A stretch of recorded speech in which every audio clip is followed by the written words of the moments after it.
In the last few years, I saw a trend. Traditionalists may call it disturbing. Some may call it revolutionary. A trend of belief, especially amongst young people, that mind-altering substances like LSD, DMT, and psychedelics found in nature, like magic mushrooms and ayahuasca, enable your mind to heighten your level of consciousness. You can manipulate your brain, increase your creativity, and some even believe you can mentally access other dimensions and planes of existence through their usage. Or can you? Today, we will explore this subject. Hi, I am Nikhil Sangle from India's Sin City, Mumbai, and today I will share my experience with psychedelics, narcotics, and little something called as yoga. In my life, I have traveled the length and breadth of India. What I realized was that our country is a land of yogis and sadhus and ascetics. When people usually think of these kind of people, one thing definitely comes to their minds, and that's marijuana, weed, ganja, or as some prefer to call it, the gift from Lord Shiva.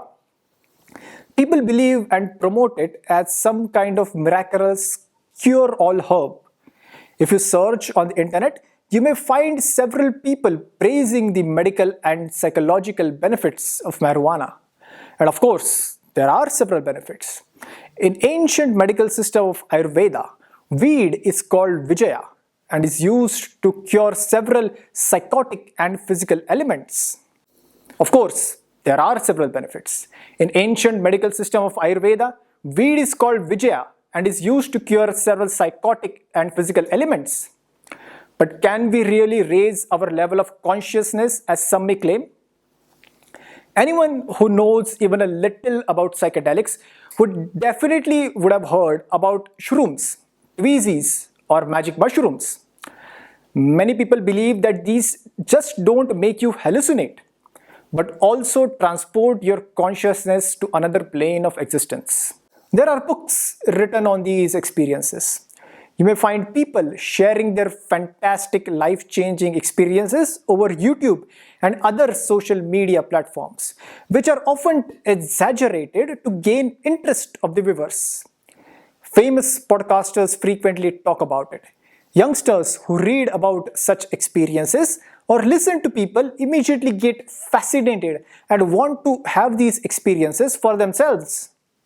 Then, of course, there's ayahuasca. It is often said that South American shamans use the ayahuasca brew to enter into a trance in which they can contact and even communicate with the spirit world. How much of that is truth? When I read about these experiences, I wanted to have them for myself. I went exploring further down the rabbit hole into the wonderland of psychedelics. And having a few adventures and misadventures along the way, I realized one thing, that these substances do alter your state of mind, but they cannot maintain it. I wondered, do these substances actually stimulate and change your brain chemistry and enable it to grow?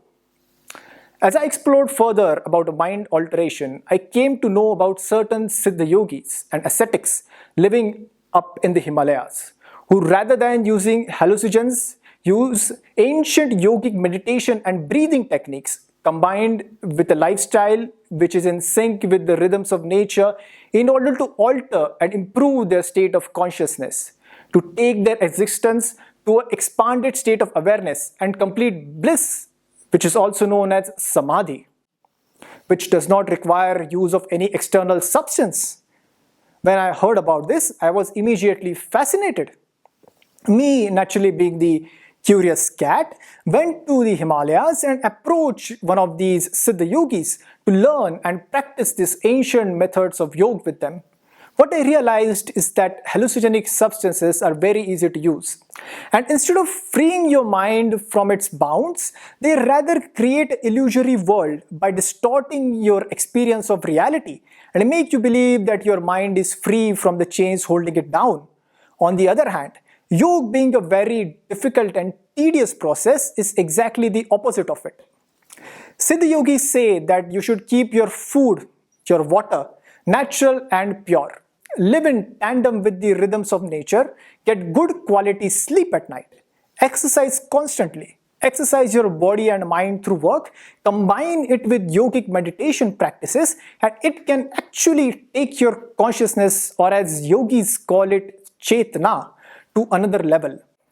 There are more than 100 meditative practices listed in the ancient manuscripts like Vijnan Bhairav Tantra. There are mantras, breathing techniques, and other techniques which the Himalayan yogis have been using to spiritually transform themselves. These practices don't make you dependent on external substances like magic mushrooms or marijuana, but rather help you seek the bliss and unleash the potential within your own consciousness, which has been lying dormant all along. As yogis say, Yat Pinde Tata Brahmande, or you are nothing but a microcosm of a larger universe. It's quite surprising that instead of turning to traditional knowledge of our ancestors, people resort to new age hallucinogens and psychedelics. As far as ayahuasca shamans and their spiritual healing abilities are concerned, Himalayan shamans are so skilled their art doesn't require use of any substances to enter a trance. As opposed to the ayahuasca shamans, Himalayan shamans can just close their eyes and transport their consciousness to another plane of existence. Any adept shaman must be able to do so. It's a basic qualification for being a shaman who can actually help people and not just entertain tourists. Only the amateur shamans unskilled in their arts require such external substances for help. They are unable to access these states of mind by themselves. So they either pretend to enter these using substances like ayahuasca or serve it to you for the same purpose. When the reality is that your mind plays tricks with you. They may put on a good show for people, make them hallucinate, but are they really able to transform people's lives for the better? If we look at the issue from a scientific perspective, most of these psychotic substances contain one ingredient, and that is dimethyltryptamine or DMT.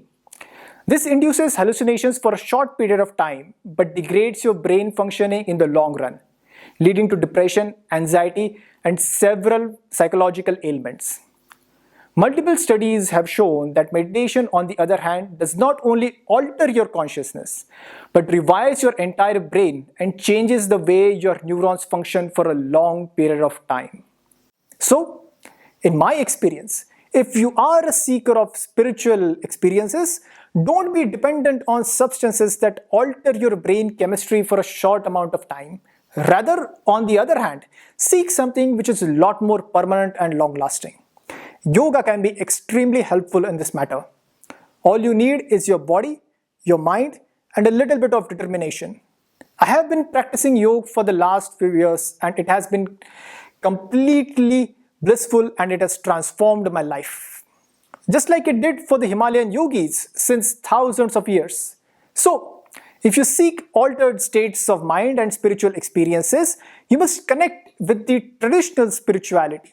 You must connect with the ancient spiritual and yogic traditions of the Himalayas and experience the change in your life.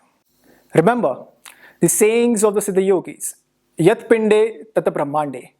Whatever is out there in the universe is also within you. It just requires a little trigger called yoga. Thank you for listening.